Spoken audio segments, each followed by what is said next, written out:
Have you ever felt invisible? Like the world sees your uniform, but not the person wearing it. For one woman, that feeling was a daily reality. She spent her days pouring coffee, her mind filled with ancient texts and forgotten languages, a past she thought she'd left behind.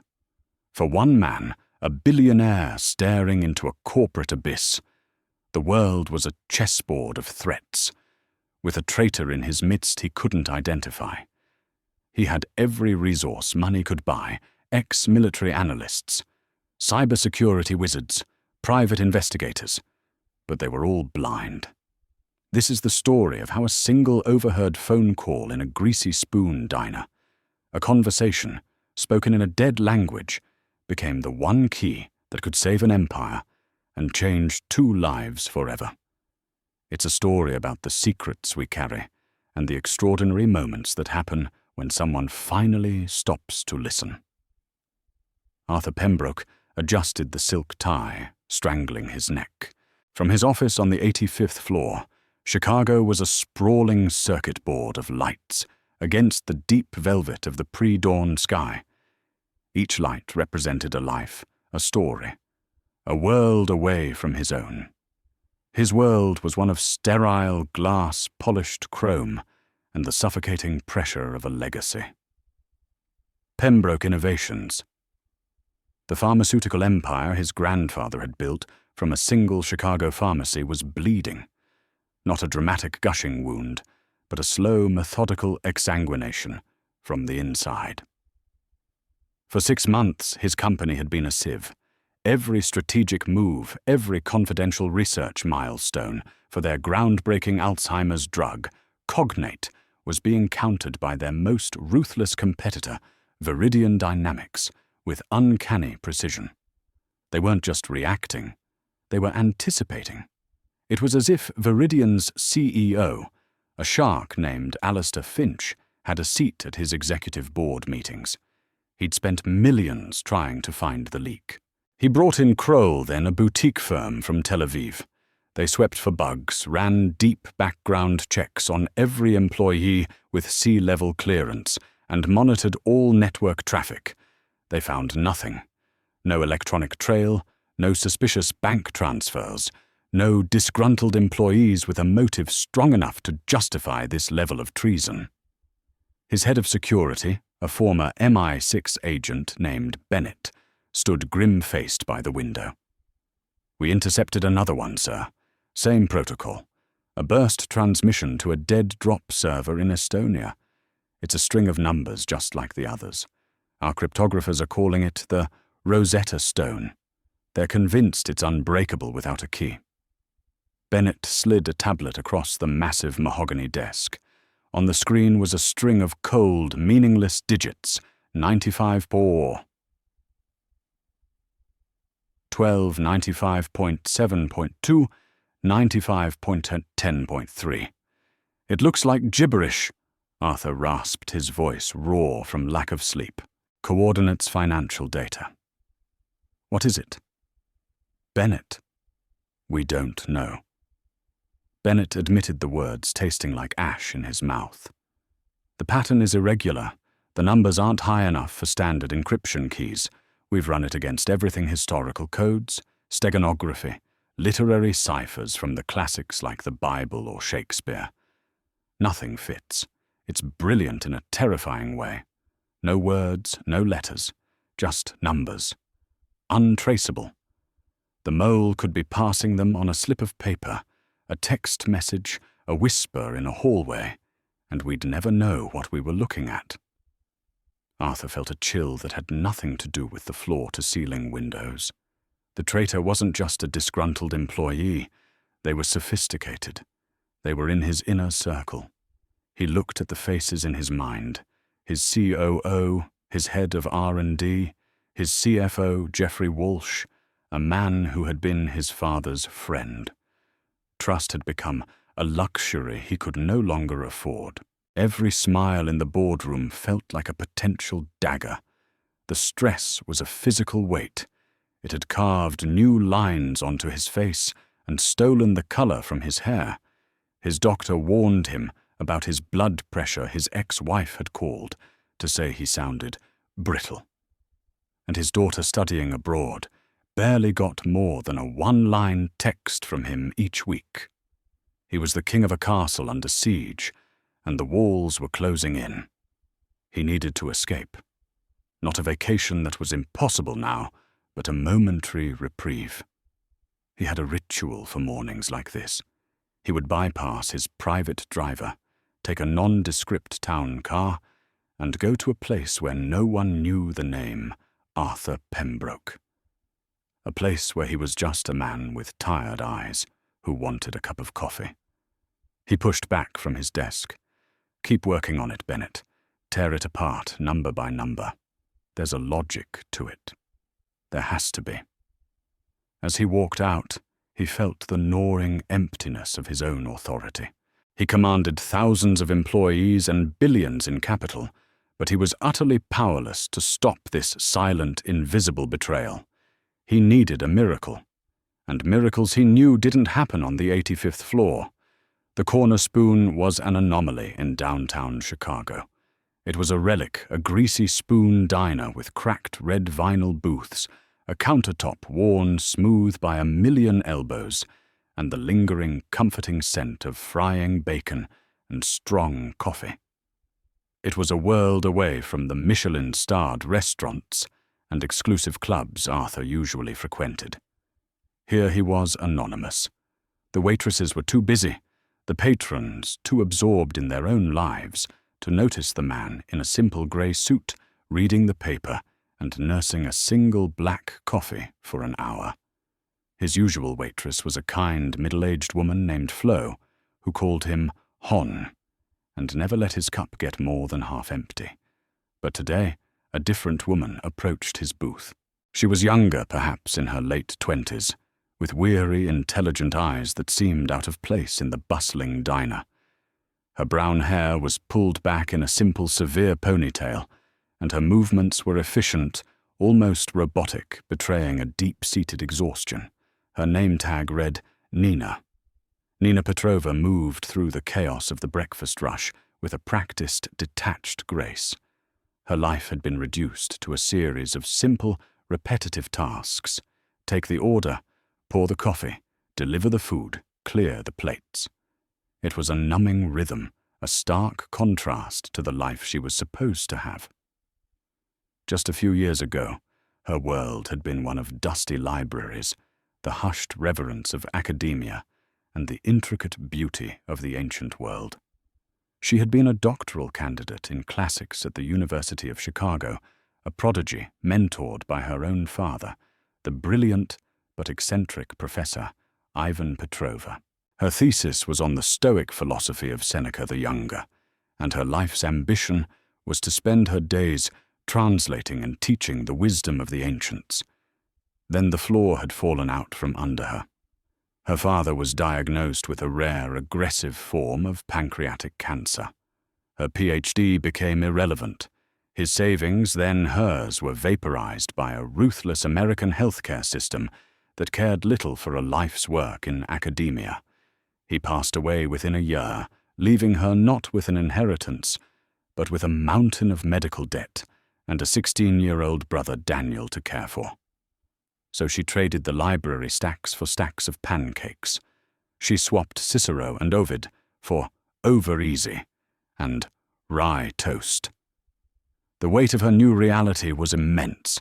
She worked double shifts her feet, throbbing her mind, once a finely tuned instrument for textual analysis, now occupied with remembering who got the side of hash browns.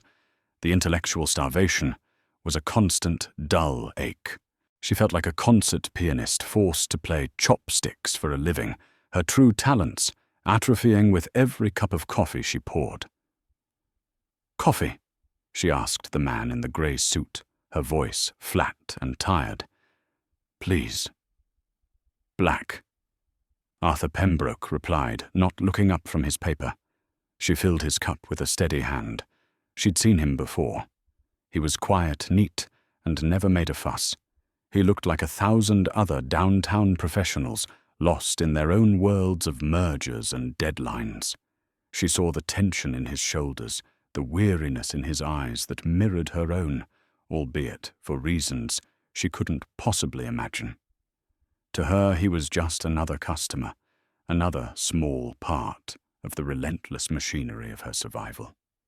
As she moved on to the next table, a group of loud construction workers, she felt a pang of the old life. A quote from her father's favorite Seneca surfaced unbidden in her mind. "It is not that we have a short time to live, but that we waste a lot of it." Poof! She was wasting hers, she thought bitterly, pouring coffee for men who would forget her face the moment they walked out the door. The irony was a bitter pill. She, an expert in Stoic philosophy, was struggling to endure her own fate. Arthur sat in his usual booth, the lukewarm coffee doing little to stir him from his mental fog. He stared at the numbers on his phone again. 95.4, 1295.7.2, 95.10.3. It felt like a taunt, a riddle posed by a ghost who was dismantling his life's work. Bennett had called. No progress. They were at a dead end. The board meeting was tomorrow. He would have to report another quarter of suspiciously unlucky setbacks. Alistair Finch would probably issue another gloating press release. The diner was starting to thin out after the morning rush. The clatter of cutlery softened, replaced by a low hum of conversation. It was then that he noticed the waitress, Nina, leaning against the back counter, partially hidden by the industrial coffee machine. She had her phone pressed to her ear, her back to the room. Her voice was low, urgent, and she was speaking a language he didn't recognize. It wasn't Spanish or French, not Russian or German. It had a rolling, melodic cadence, a sound that was both ancient and unfamiliar. He was a man who valued discretion and hated public phone calls, but something about her tone, a mixture of frustration and scholarly patience, caught his attention. He could only catch snippets of the conversation.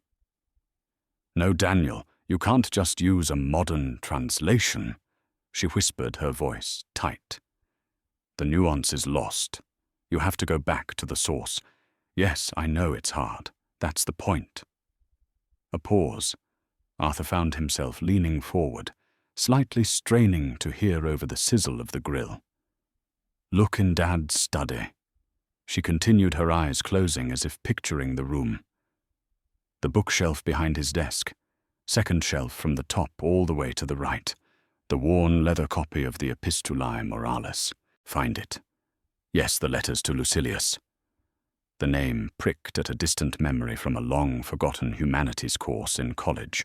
Seneca, the Roman philosopher. "Okay, have you got it?" she asked. "Go to letter 95. Yes, 95. Now find the sentence. No, Daniel, listen carefully. The one that starts, Vitia nostra non naturae sunt. It means the faults are ours, not nature's. Dad underlined it. He always said it was the key to understanding personal responsibility. Arthur froze his coffee cup halfway to his lips. He wasn't just eavesdropping anymore. He was captivated. Her pronunciation was flawless, the words flowing with an academic precision that was utterly at odds with her stained apron and worn-out sneakers. There was another long pause. She sighed, a sound of profound weariness and deep-seated affection. "Okay, let's try another one. For your paper. Just to show you how it works." "Are you still in the book?" she asked her brother. "Okay, good. One of Dad's favorites. A reminder for when things are difficult. Ducunt volentem. Fata nolentem trahunt." She said the phrase, slowly articulating each syllable. Ducunt volentem. Fata nolentem trahunt. It means, fate leads the willing and drags the unwilling. She translated, her voice softening. It's a quote from Clenthes that he uses. You can find it in letter 107. I think it's around line 11. Just check it. It's about accepting what you can't control. "Look, Danny, I have to go. My break is over. Just read the chapter. I'll help you tonight, okay?" Bye. She hung up, took a deep breath, as if steeling herself to return to her world, and turned around. She caught Arthur's eye for a split second. He saw a flicker of something in her gaze. Embarrassment, defiance, maybe a trace of the intellectual pride she fought so hard to suppress. He quickly looked down at his newspaper, a sudden electric current coursing through him. His mind was racing, connecting dots that weren't there moments before. The numbers, the unbreakable code. 95.4, 1295.72, 95.10.3, letter 95. He looked at the first set of numbers, 95.4.12. Could it be letter 95?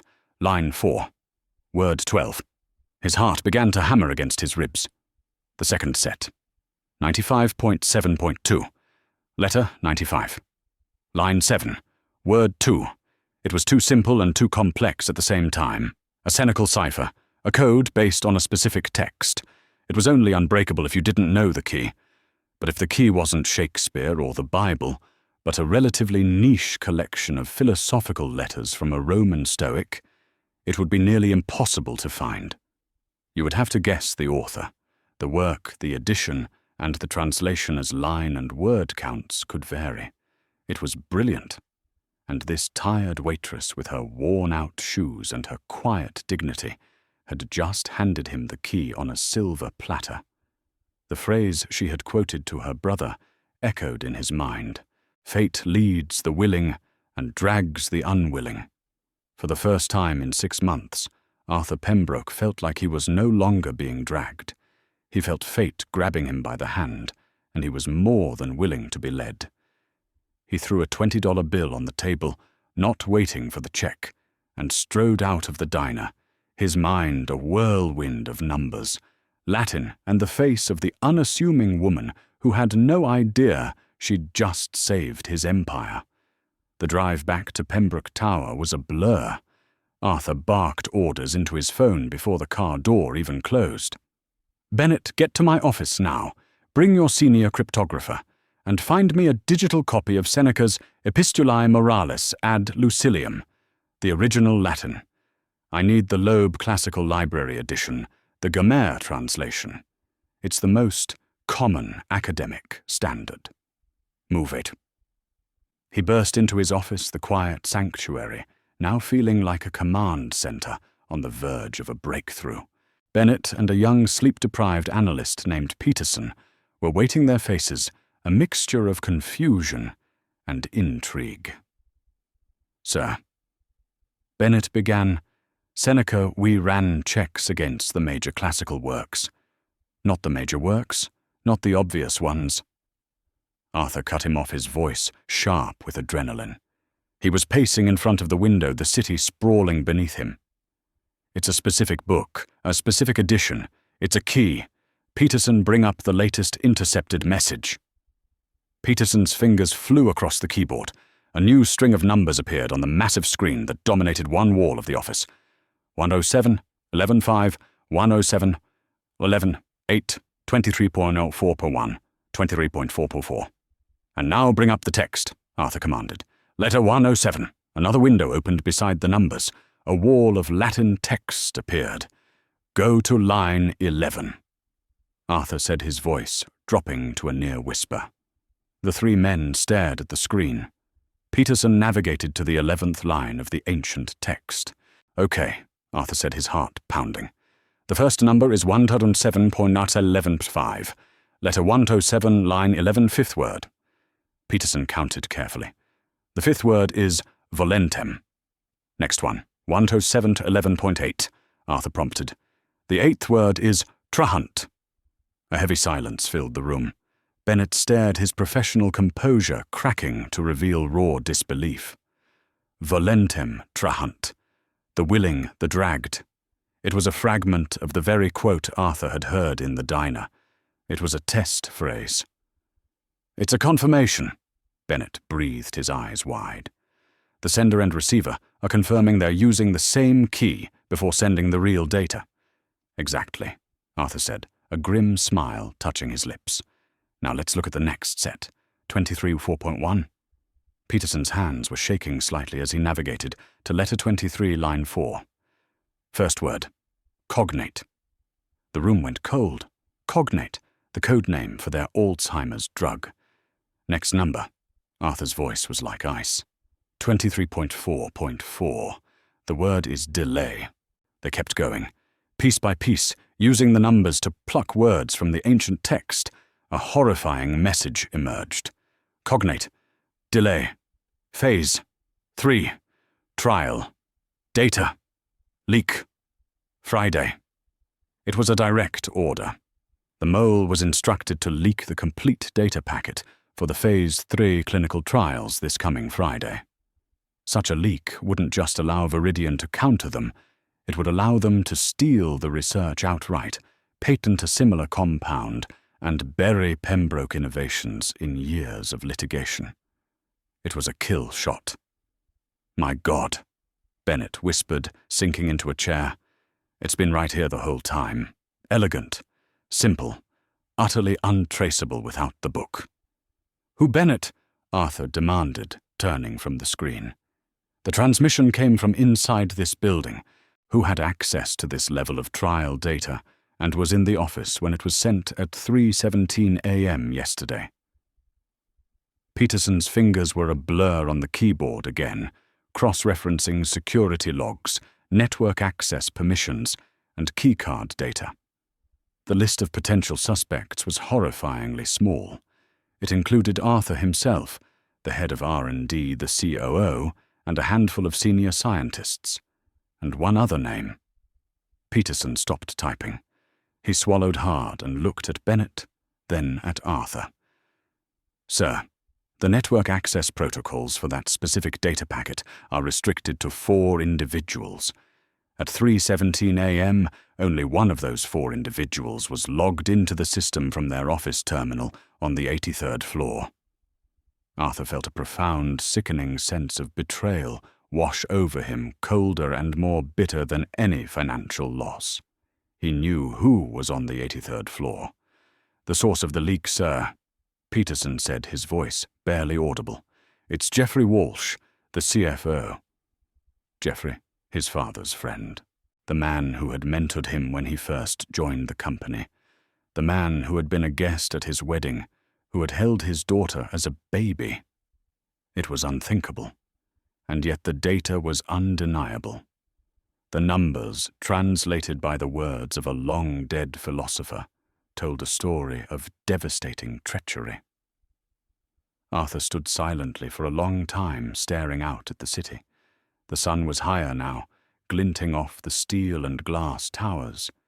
His empire was saved from the brink, but his world felt shattered. He had the traitor, he had the proof. But his victory felt hollow.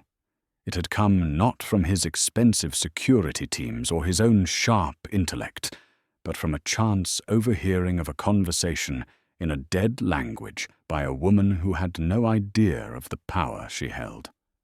He turned to Bennett. Cancel my afternoon, all of it, and find out everything you can about a waitress named Nina Petrova who works at the Corner Spoon Diner. He needed to understand. He needed to see the person who had, in the space of a 30-second phone call, become the most important person in his entire company.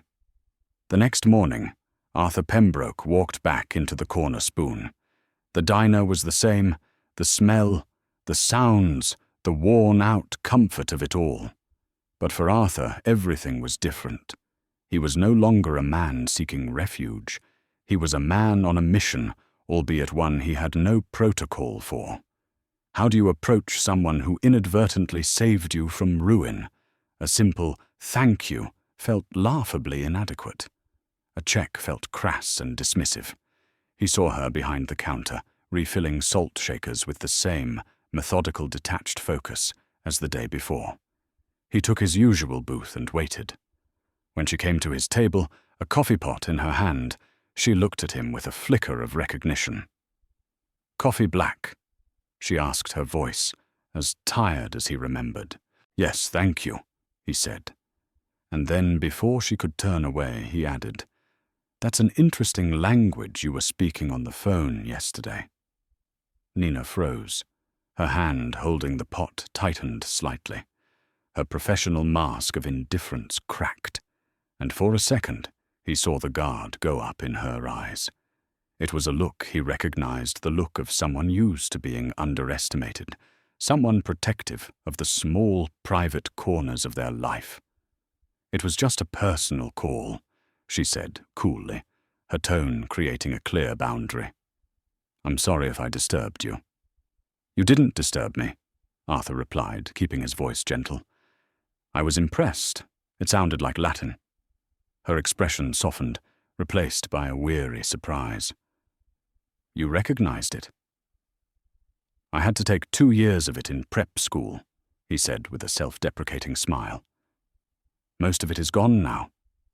Something about farmers and fields, as I recall. You, on the other hand, sounded like you were born speaking it." A faint, sad smile touched her lips. "My father was a classics professor. It was the language of our house. The use of the past tense was not lost on him." He prompted gently. "He passed away," she said, her gaze drifting towards the window, towards a world far from this diner. "A while ago." An awkward silence settled between them. She was a waitress, he was a customer. This conversation was already far outside the normal bounds of their interaction. She made a move to leave. "Wait," Arthur said, a sense of urgency in his voice. "My name is Arthur Pembroke." He watched her face for any sign of recognition. There was none. To her, the name meant nothing. The realization was both humbling and refreshing. "Nina Petrova." She replied, her curiosity now piqued, overriding her professional reserve. "Is there something else I can get for you, Mr. Pembroke?" "Yes," he said, deciding that subtlety was the wrong approach. This woman, he sensed, dealt in truths. "I'd like to offer you a job." Nina stared at him, her expression blank. She blinked once, twice, as if trying to process a sentence in a language she didn't understand. She looked around the diner, then back at him, a small, humorless laugh escaping her lips. "A job doing what waiting tables at a fancier restaurant?" The sarcasm in her voice was a shield. "No," Arthur said, leaning forward. "A job as a consultant, for my company." He saw the walls go up again, higher this time. Suspicion clouded her eyes. "Look, Mr. Pembroke, I don't know what this is, but I'm not interested. Thank you for the coffee." She turned to walk away. "It was Seneca," Arthur said, his voice stopping her in her tracks. She turned back slowly, her face a mask of confusion. "What you were quoting on the phone," he clarified. "Epistolae Morales ad Lucilium, letter 107. Ducunt volentem, fata nolentem, trahunt." The blood drained from Nina's face. He had not just overheard her. He had listened. He had understood. The shield of her anonymity was gone. "How? Why would you know that?" she whispered, her voice barely audible. "Because," Arthur said, his gaze steady and serious, "that quote and the book it came from provided the key to solving a problem that was on the verge of destroying my entire company. You, Ms. Petrova, without knowing it, did something my multi-million-dollar security team has been unable to do for 6 months." He let the words hang in the air between them, amidst the clatter of plates and the sizzle of the grill. He watched her mind work, the sharp, analytical intellect she kept so carefully hidden, now whirring behind her weary eyes. He saw disbelief warring with a glimmer of understanding. "I need to show you something," he said, pulling out a sleek, black business card. "Not here. My office. I will pay you for your time, of course. 1 hour. I promise you it will be worth it." He placed the card on the table. Nina stared at it. Arthur Pembroke, CEO, Pembroke Innovations. The name of the company was vaguely familiar, one of those corporate giants whose names were part of the city's fabric. She looked from the card to his face. He wasn't joking. This wasn't some strange, elaborate pickup line. There was a desperate sincerity in his eyes. Her life was a monotonous loop of exhaustion and obligation. For the first time in a very long time, something utterly unexpected had happened. Against all her better judgment, against the ingrained caution of a woman who had learned that life only takes, it never gives. She felt a spark of her old self, the curious scholar, the seeker of knowledge. "Okay," she said softly, picking up the card. 1 hour. Stepping into the lobby of Pembroke Tower was like entering another dimension. The air was cool and still smelling faintly of leather and money. Nina felt acutely aware of her simple waitress uniform under her worn coat, her non-slip shoes squeaking slightly on the polished marble floor. She was an anachronism, a creature from a different ecosystem. An assistant met her and escorted her to a private elevator that whisked them silently up to the 85th floor. The doors opened directly into Arthur Pembroke's office. It was less an office than a small principality, with a view that seemed to encompass the entire world. Arthur and the man he introduced as his head of security, Bennett, were waiting for her. "Ms. Petrova, thank you for coming," Arthur said, his tone formal, professional. He gestured to a large conference table. "Please." Nina sat her hands clasped tightly in her lap. She felt a nervous energy she hadn't felt since defending her thesis proposal. Arthur wasted no time. He gestured to the large screen on the wall where a string of numbers was displayed. 95.4, 12, 95.7.2, 95.10.3, he began. "For 6 months, we have been intercepting messages like this. They contain sensitive proprietary information being leaked from my company to a competitor. We knew it was a cipher, but we had no idea how to crack it. We tried everything." He then explained the concept of a Senecal cipher, a code reliant on a key text. He detailed how his teams had failed checking every common literary and historical work they could imagine. "And then," he said, his eyes meeting hers, "I was in your diner, and I heard you on the phone with your brother Daniel." He recounted her conversation, word for word. He described her quoting Seneca, her specific mention of the Epistolae Morales, her reference to letter 107. As he spoke, Nina's face paled. The private, tender moment of helping her brother with his homework was being replayed as a critical piece of corporate intelligence. "After I left," Arthur continued, "we applied your book as the key." On the screen, he showed her. He put up the coded message, and next to it, the text of Seneca's letter 95. Word by word, he showed her how 95.4.12 became Nostra, ours, how 95.7.2 became Sunt, our, and how 95.10.3 became Proditio, betrayal. The words were chilling. He showed her the final damning message they had decrypted. Cognate, delay, phase, 3, trial, data, leak, Friday. Nina stared, her mind reeling. The abstract, philosophical world of Seneca, a world of virtue, reason, and stoic endurance, had been twisted into a tool for modern corporate espionage. The beautiful, precise language she loved had been used to orchestrate a betrayal. The leak would have been catastrophic, Bennett said, his voice grim. It would have cost this company billions, and more importantly, it would have set back a potentially life-saving Alzheimer's treatment by years. "Because of the key you unknowingly gave us," Arthur added, "we were able to identify the source of the leak. We traced the transmission to a specific office terminal." He paused, the atmosphere in the room growing heavy. "The traitor was my chief financial officer, Geoffrey Walsh, a man who has worked here for 40 years. My father's friend.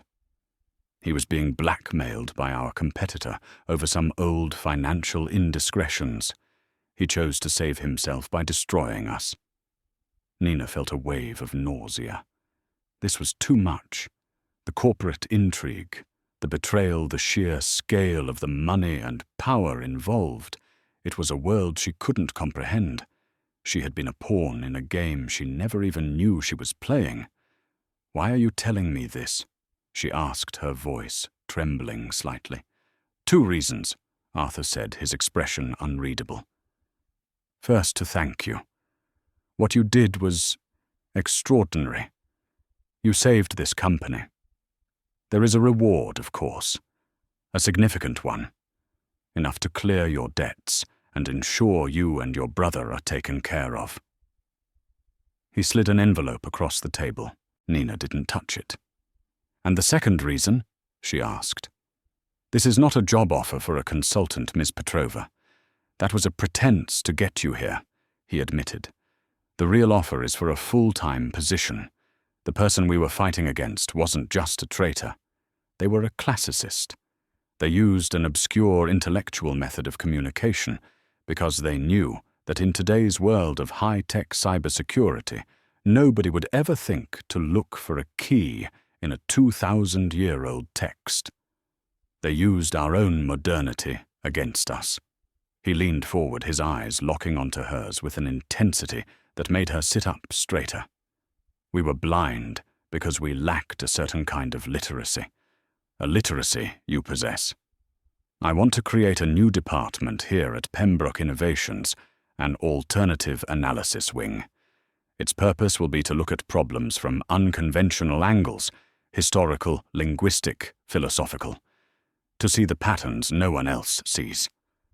I don't want you to pour coffee, Miss Petrova. I want you to read, to think, and to help us see what's hidden in plain sight. I want you to run it." Nina was speechless. He wasn't just offering her a job. He was offering her back her life.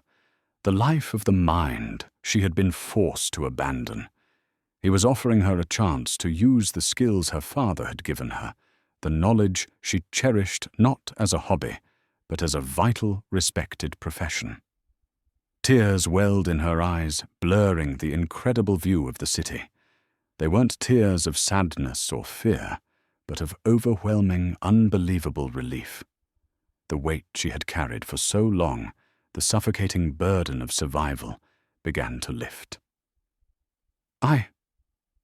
She started, her voice catching in her throat. She took a deep breath, pushing back the years of exhaustion and hopelessness, and for the first time in a long time, she met the world's gaze not as a weary waitress, but as the scholar she had always been. "Yes," she said, her voice clear and strong. "Yes, I accept her." 6 months later, the 75th floor of Pembroke Tower looked nothing like the rest of the building. Where other floors had sleek, minimalist cubicles and chrome accents, this one had overflowing bookshelves, comfortable armchairs, whiteboards covered in Greek and Latin phrases, and the quiet, focused hum of intellectual pursuit. This was the home of the Alternative Analysis Department, or as the rest of the company had affectionately nicknamed it, the library. Nina Petrova stood at the head of a large oak table, a world away from the girl who had once nervously clutched a business card in a greasy spoon diner. She wore a simple but elegant blazer. Her hair was cut in a professional style, and her eyes, once perpetually shadowed by exhaustion, now shone with purpose and intellectual fire. She was no longer just surviving. She was thriving. Her team was as unconventional as the department's mission, a former museum curator with a specialty in ancient symbology, a disgraced history professor who was an expert on medieval codes, and a young linguistics prodigy who could switch between 5 languages as easily as changing a shirt. They were Arthur's baker's dozen, the people he now turned to when his conventional teams hit a wall. Geoffrey Walsh had been dealt with swiftly and silently. Faced with irrefutable proof, he confessed. Arthur, in a move of quiet mercy for his father's old friend, allowed him to retire immediately, citing health reasons. His severance was donated to an Alzheimer's research charity, and non-disclosure agreements, thicker than phone books, ensured the scandal never saw the light of day. Viridian Dynamics, deprived of its inside source, fumbled its next move and was now facing its own shareholder revolt. The reward Arthur had given Nina had been more than generous. It had vaporized the mountain of medical debt overnight. She had moved herself and Daniel out of their cramped apartment and into a bright, spacious condo with enough room for all of her father's books. Daniel was now enrolled in a top private school, his future secure. But the real change was in Nina herself.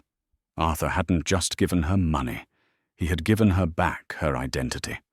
Her work was fascinating.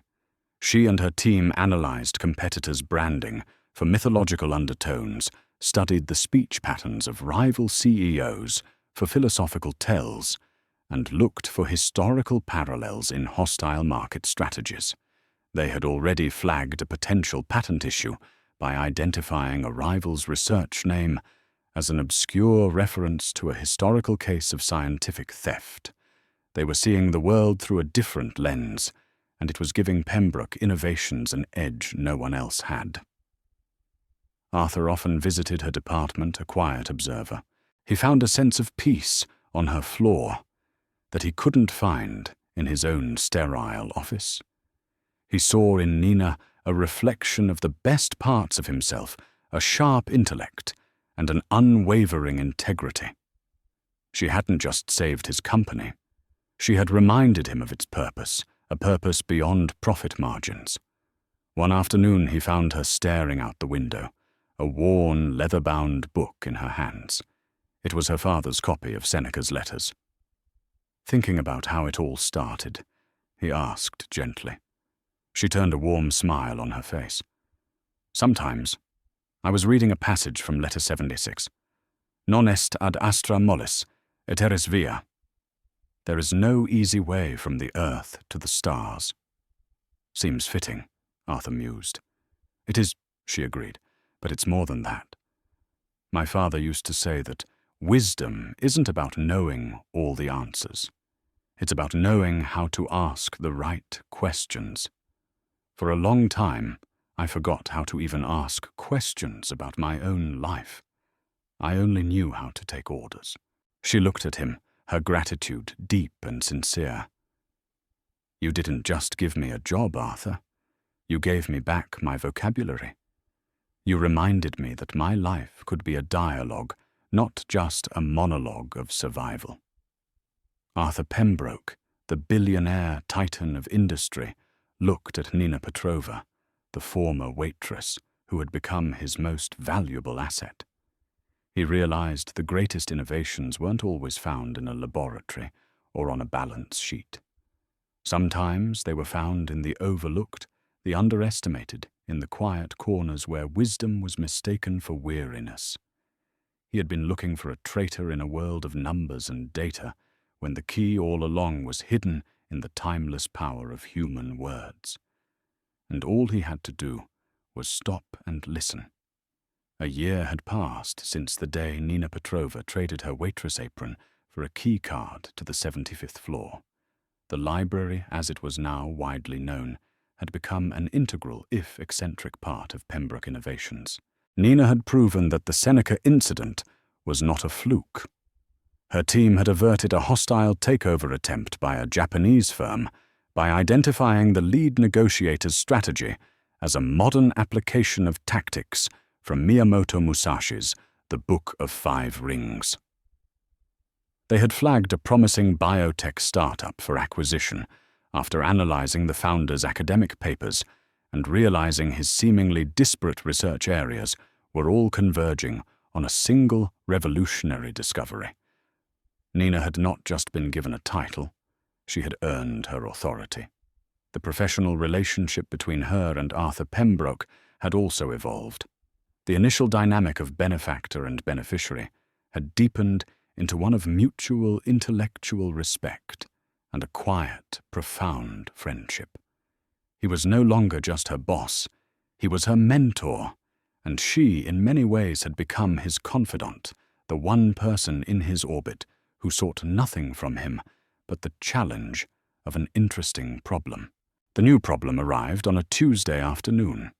It was a company called Chiron Therapeutics. They had appeared out of nowhere, a Delaware corporation with opaque funding and no public face. In 6 months, they had acquired 3 smaller labs with a speed and aggression that baffled the market. The companies they bought seemed unconnected. One specialized in failed oncology drugs, another in neurological research that had hit a dead end, and a third in advanced protein folding simulations. Arthur's M&A team was stumped. It makes no financial sense. His head of strategy, a Wharton MBA named Davies, reported in a tense board meeting. They're buying dormant high-risk assets. There's no synergy. We can't model their endgame. It's either the most brilliant strategy we've ever seen or the dumbest. Arthur listened, his gaze eventually drifting to Nina, who sat quietly at the side of the room, observing. She hadn't spoken a word. When Davies finished his report, a frustrated silence fell over the room. "Nina," Arthur said, his voice cutting through the tension.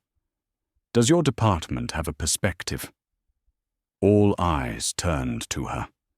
A year ago, this would have sent a jolt of anxiety through her. Now she felt a calm sense of purpose. "We do," she said, standing and walking to the main screen. "My team believes that Mr. Davies is asking the wrong question. We shouldn't be asking if their strategy is brilliant or dumb. We should be asking what philosophical framework it's built on." A few of the executives exchanged confused glances. Nina brought up an image on the screen. It was the Chiron Therapeutics logo. It was a simple stylized C with a serpent coiled around it. "The M&A team sees a letter, and a snake a common medical symbol," she began. "But my symbologist, Dr. Alcroft, sees something different." She swiped the screen, and an ancient woodcut appeared next to the logo. It depicted a serpent eating its own tail, the Ouroboros. "This is an ancient symbol for infinity, for cycles, for rebirth," she explained. "And in the context of our competitor's name, Chiron, the wisest of the centaurs in Greek mythology, a master of medicine who could heal others but not himself, it becomes very specific." She continued, her voice gaining intensity. "Chiron isn't just buying companies. They are buying failures. They are buying the corporate equivalent of discarded matter. This isn't a modern financial strategy. It's an ancient one. This is alchemy." The room was silent, captivated. The core principle of alchemy, Nina explained, was palingenesis, the idea that you could recreate something, bring it back to life from its own ashes. Alchemists believed that if you burned a plant to ash and performed the right ritual, you could make the ghost of the plant reappear. Chiron isn't trying to invent anything new. They believe that with advancements in AI-driven protein folding, the third company they bought, they can analyze the ashes of these failed drugs and find the one critical flaw that made them fail. They aren't inventing, they are resurrecting. Suddenly, the disconnected acquisitions made perfect, terrifying sense. They were buying dead ends, believing their technology could map a path through the wall. "They are scientific grave robbers," Arthur said, a look of grim understanding on his face. "And if they succeed, they could patent a resurrected ghost of a competitor's failed drug, leapfrogging billions in R&D. "Exactly," Nina affirmed. "And their next target will fit the pattern. A high-potential, late-stage drug that failed for a single, still unexplained reason. A drug with valuable ashes." A junior analyst in the back of the room suddenly gasped. "Cygnus Labs," he said, his voice trembling. "Their flagship neurological drug, NX7. It was supposed to be a miracle drug for Parkinson's. It failed in the final human trial phase 3 years ago. The company's stock collapsed. The patent is dormant. It fits the profile perfectly. Arthur looked at Nina, a slow smile spreading across his face. Davies, he commanded, his voice booming with newfound certainty. Get our team on a plane to Boston. I want an offer on the table for Cygnus Labs by morning. We're buying those ashes before the alchemists can get to them. Later that evening, Nina stood in Arthur's office, looking out at the city lights. The deal was done. Pembroke Innovations had acquired the dormant patent for NX7 for a fraction of its potential worth. You did it again, Nina, Arthur said, standing beside her. You saw a story where everyone else just saw data. My team did, she corrected gently. I just knew which book to open. It's more than that. He said, his voice softer than she was used to hearing. When this all started, I was trying to protect a legacy, a company. But what you've built here, it's changing the company's DNA. You've taught an old dog a new language. He looked at her, and in his eyes, she no longer saw a CEO appraising his most unique asset. She saw a friend, a partner in a strange and fascinating journey they were on together. You know, Nina said, a small smile playing on her lips. Seneca also said, Ignis aurum probat miseria, fortes viros.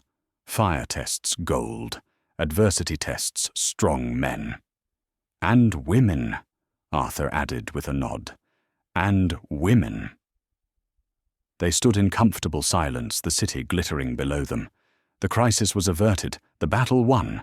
But more than that, a new chapter had been firmly written. The waitress-turned-scholar had not only found her place in this world of steel and glass, she had begun to reshape it, proving that the most powerful tool in any boardroom wasn't a spreadsheet or an algorithm, but a deep and timeless understanding of the human story. The invitation had surprised Nina. It wasn't for a board meeting or a strategy session, but for the annual benefit gala at the Chicago Symphony Orchestra, an event that was the pinnacle of the city's social calendar. Arthur had asked her to attend not as an employee, but as his personal guest. It was another quiet acknowledgement of how their relationship had transcended the professional. She stood beside him in the Symphony Hall's grand foyer, a sea of tuxedos and evening gowns swirling around them. She felt a world away from the girl in the stained apron, yet the memory was never far. A young man, now taller than her, with the same intelligent eyes, made his way through the crowd. Daniel, Nina said, her voice warm with affection. You made it. I wouldn't miss it. He grinned, looking sharp in a rented tuxedo. He turned to Arthur and extended his hand. Mr. Pembroke, it's an honor to finally meet you. I'm Daniel Petrova. The pleasure is all mine, Daniel, Arthur said, shaking his hand firmly. Nina speaks of you often. You're looking at colleges now, I hear. Yes, sir. I just got my early acceptance letter from the University of Chicago. Daniel said, his face lighting up with pride. I'm going into the classics department. I want to continue my grandfather's work. Nina's heart swelled. It was the future she thought had been stolen from them. Daniel looked directly at Arthur, his expression earnest and sincere. Sir, what you've done for my sister. You didn't just give her a job. You gave our family its future back. I want to thank you for that. Arthur was taken aback by the young man's directness. He looked from Daniel's grateful face to Nina's proud smile. For years, his life had been a ledger of profit and loss of market shares and stock prices. He'd measured his success in billions of dollars. But standing here, seeing the tangible human result of one single unconventional decision, he felt a sense of profound accomplishment that no financial victory had ever provided. He had not just saved a company, he had restored a legacy. Your sister is the one who deserves the credit, Daniel. Arthur replied, his voice filled with a genuine warmth. She is a remarkable asset to my company, and an even better friend. Later, as the orchestra began to play, Daniel went to find his friends. Nina and Arthur stood by the balustrade overlooking the hall. "He's a fine young man," Arthur said quietly. "Your father would be very proud." "Thank you, Arthur," she whispered, the music swelling around them. "For everything." He simply nodded his gaze, leaving the symphony to rest on her. In that moment, surrounded by the trappings of his immense wealth, Arthur Pembroke understood a truth more profound than any business principle. The greatest investment he had ever made was not in a company or a stock, but in a person. And the return, measured in restored futures, brilliant minds, set free, and the quiet comfort of a trusted friend by his side was incalculable. The story of Arthur and Nina is a powerful reminder that value is often hidden where we least expect it. It teaches us that the person serving your coffee or bagging your groceries might possess a world of knowledge and untapped potential waiting for a single opportunity to shine. Their journey shows that the most complex, high-tech problems can sometimes be solved by the most ancient and human of tools language history and a willingness to look beyond the surface. It proves that a person's worth is not defined by their job title or their uniform, but by the contents of their character and their mind. If this story of unexpected connections and hidden genius resonated with you, please take a moment to hit the like button. Share it with someone who might need a reminder that their unique skills are valuable. And most importantly, subscribe to our channel for more real-life stories that inspire and make you think. Click that notification bell so you never miss a video about the extraordinary moments that change ordinary lives. Thank you for listening.